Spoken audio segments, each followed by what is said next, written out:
Okay, next item on the agenda is the, let's see, where are we?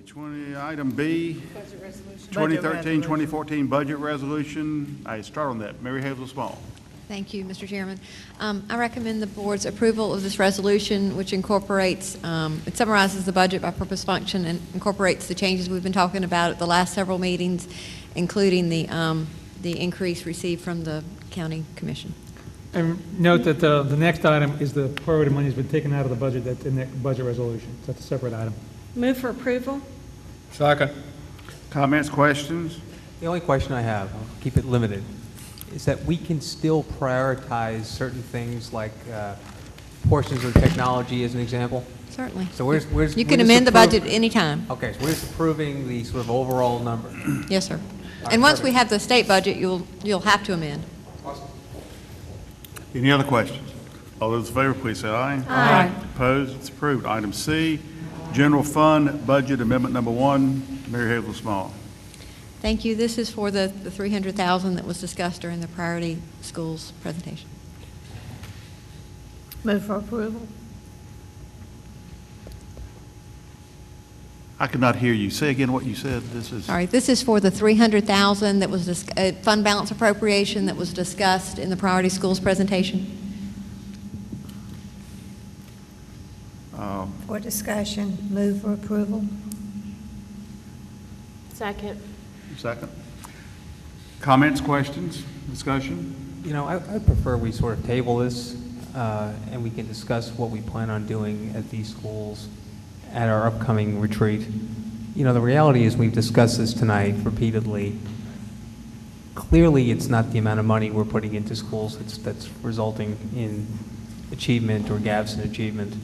The schools that receive the most money have the least amount of achievement, and I think, you know, it's been echoed, and it's about leadership, but it's not about money. And so I'm not going to say I'm against $300,000 if a good argument can be made for it, but I'm certainly not going to vote for it tonight, and I'd like to add this to our agenda for the upcoming work session. Good question. Ask her. I can't tell you. Whatever. Question I would have is, does this have to come out of the fund balance? There's no way in the budget that... Well, at this point, based on our estimated state budget would, you know, once we have the state budget, if it's better than our projections, then possibly, you know, we would receive additional funding in the state, but we won't know that for a couple of weeks. So, right now, to fully fund the priority plan, it would need to come out of fund balance. If not, we'd either reduce it or we would look at the final state budget to see if there was any additional resources at that time. I don't expect there will be, but it's possible. What I want to know is, what are the alternative programs? I mean, $219,000 for alternative programs, but there's no definition about what they are. Well, we do have the detailed funding at every school that was in that chart, and we can send you, you know, the justification from the schools for that, you know, whatever you would like. Yeah, it was like 2 additional at your work teachers, session. 5 tutors, Instructional supplies. instructional supplies like $44,000, and teacher instruction I think was $37,000. Because those were the numbers, Dale, on the thing that you had, right? Excuse me. I think what Ms. Pelzy-Beckton had said is that it was kind of spread throughout all the schools, correct? And it was to kind of, if everything worked out to be like 0.7 of a person of a teacher, they rounded it up to. I'm not worried about the regular instruction, but I guess, though, these are supposed to be the priority schools. So you're saying this is spread over the priority schools? Yes. What I'm saying is we had Yes. multiple funding sources Right there. for the entire priority plan that we were okay, that's- recommending, all right. and we were $300,000 short of our budget, you know, revenue sources, and so we asked that you do a fund balance appropriation. Okay. all It's right. not that those are the lowest priority items on the priority plan. We'd have to relook at it. If you cut $300,000, we'd have to bring back to you a recommendation of what would be cut, because this is not in priority order right now. Okay.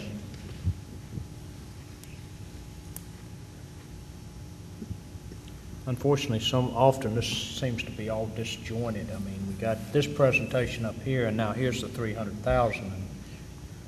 And knowing how A arrives at B leaves something to be desired. Well, we have a motion and a second. Dr. Hickey, did you?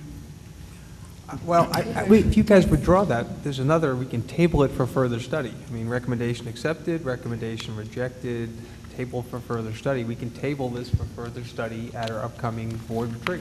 Yeah. Maybe by then we'll have a state budget, we'll have a little, see if there's any flexibility in that. It's not going to be exact until we know what the state's going to do anyway, correct? Correct. So there'll be no problem in tabling it tonight. Is that correct? Yeah, we still would need resolution by August, because if there's hiring involved, those folks will need to hire personnel. So, but July, we have the July work session, we can discuss it a little further. Who made the motion? I did. Just withdraw it? Yes.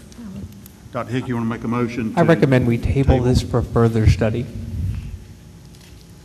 Second. Is there a second? Ms. Eastep, seconded.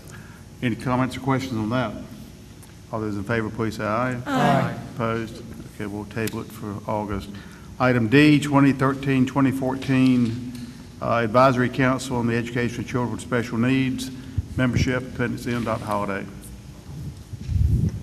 Thank you, Mr. Chair. Respectfully ask that you approve this list. The New Hanover County Advisory Council has been in continuous operation since 1988, and I ask that you approve this tonight. Move for approval. Second.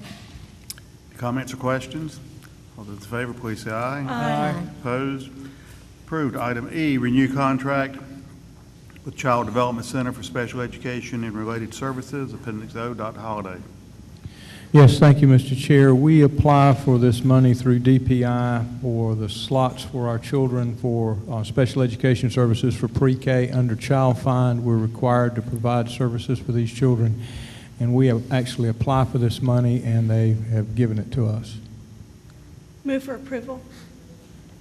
Second. Questions? All those in favor, please say aye. Aye. Opposed? It's approved. Item F, renew contract with Easter Seals, UCP, North Carolina, Virginia Incorporated, for special education and related services. Appendix P. Dr. Holliday. Yes, sir. Thank you, Mr. Chair. This is roughly the same as our Child Development Center contract. It provides preschool services for children with special needs, and again, it's money that we apply for and receive through DPI. Move for approval. Second. Questions? Just one question. We're essentially a pass-through entity for this. We apply for it, we get the funding, and we provide it to a provider of these Yes, services. sir. Any other questions? All those in favor, please say aye. Aye. Opposed? Approved. Item G, renew contract with Public Consulting Group Incorporated for special education and related services. Appendix Q. Dr. Holliday. Thank you, Mr. Chair. This is our contract with our public billing service and also our Goalview contract, which is our special education management system. And our billing services leveraged $1.4 million last year for special education and for student support services programs through Medicaid. Move for approval. Second. Questions? I have a question. Every time we go to the State School Board Association meeting, at the regional meetings, they always talk about the state. There's a group that apparently does this kind of work of recovering Medicaid money for schools or for school systems.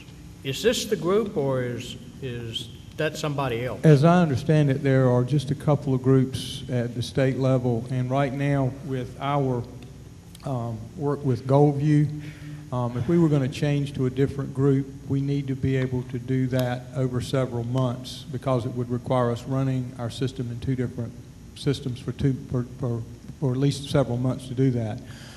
Ms. Askew and I have talked about Goalview and are willing to take a look at that this year to see if we want to go to something else. But right now, because we are Using Goldview, for us to switch over to another product would require several months to do that, much like we did with the student management system that we're changing over to now from NCWise to Homebase. I would suggest you contact, I believe, Allison Schaefer is the one who normally, I know Allison, I'll contact if her. you would contact her about who they are We'll do that. suggesting and Yes, sir. then possibly get a bid from them, I would appreciate it. Yes, sir. We really want to look at Goldview this year. We've got some concerns, and Ms. Askew and I have already talked about that, so we'll be looking at that. Okay. Any other questions? All those in favor, please say aye. Aye. Opposed? It's approved. Item H, settlement agreement, Appendix R. Mr. Hance.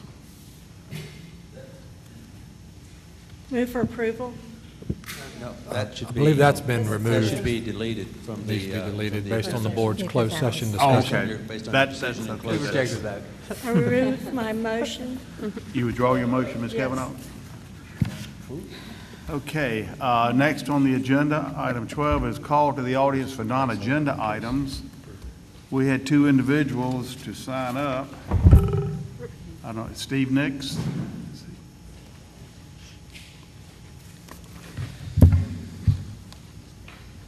Dr. Markley, Chairman Hayes, members of the board, I'm here speaking on behalf of the families of Anchors Bend.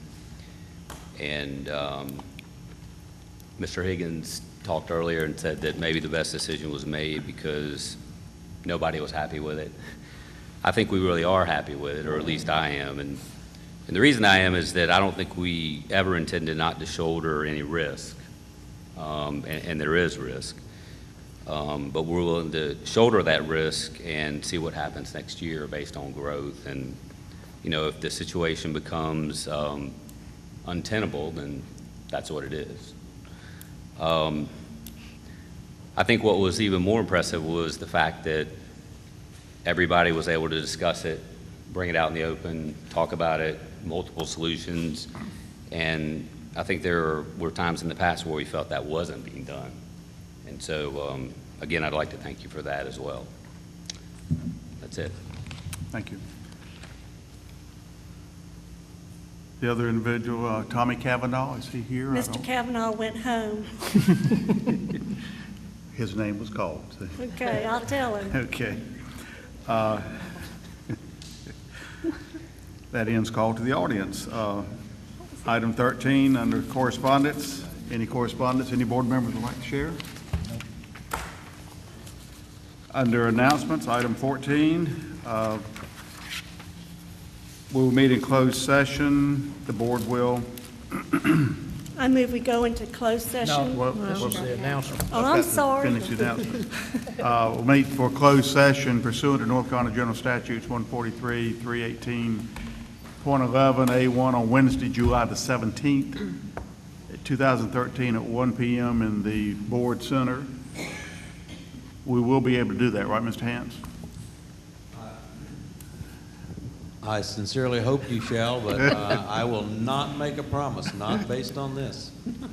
Current projection is we will be able to do that. Current projection is that you will be in the Board Center in August, All right, thank Thank you. you. but I'll let you know if it changes. In case something comes up. Item B, the New Hanover County Board of Education will meet for a work session Wednesday, July 17th, at 4 p.m., hopefully, at the Board Center. Item C, the board will meet for a retreat on Wednesday, July the 14th, 24. July 24th, at 1 p.m. in the boardroom at the Chamber of Commerce building downtown. Item D, the next regular scheduled meeting will take place on Tuesday, August 6th at 5:30 at the Board Center.